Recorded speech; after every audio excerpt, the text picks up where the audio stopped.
ဆိုတော့ဘောနော်စီလူပါ၄ပင်လေးကိုပြန်လုံးမှာပေါ့နော်စားပေးလောက်ထားအကောင်လေးပြန်လုံးမှာဖြစ်ပါတယ်ကောင်မတက်ခင်ရင်သုံးဘာလို့မလဲဆိုရင်ပေါ့နော်ဒီလူပါတွေပါလေလောက်လာကလီယာရှိမရှိစစ်ပေါ့နော်ဒီအပေါ်လူပါအောက်လူပါအဲ့ဒါကလီယာမရှိဘူးဆိုရင်ပြန်တက်လို့ရပါဘူးပေါ်ဘုံမတက်ခင်ပေါ့နော်ကျွန်တော်တို့ကစီမီရောဒီကောင်လေးခံပေးရတယ်ပေါ့နော်ဟိုင်ဘုံဖြစ်ဘုံဖြစ်ခံပြီးတော့ဒီစီမီရောအောင်ပေါ့နော်ဒီလိုလေးပတ်ချလဲတော့ပြီးရပြန်လုံးမယ်ပေါ့နော်စီမီရောလို့ဆိုတော့ပေါ်ဘုံတက်ပြီးသွားပြီပေါ့နော်ပေါ်ဘုံတက်ပြီးဗာတက်မလဲဆိုတော့ဒီချီတန်းရှင်းများလေးတက်မယ်ပေါ့နော်ဒီပေါ်ဘုံချီတန်းရှင်းများလေးကျွန်တော်တက်လို့ပြီးသွားပြီပေါ့နော်ဒါပြီးရင်ဗာတက်မလဲဆိုတော့မှန်မြင်ပေါ့နော်မှန်မြင်တက်မယ်တိုင်မြင်ချိန်ပြီးသားဆိုတော့မှန်မြင်တက်မယ်မှန်မြင်တက်မယ်ပေါ့နော်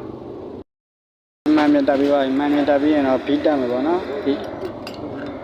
ဘီတန်ဒီကတော့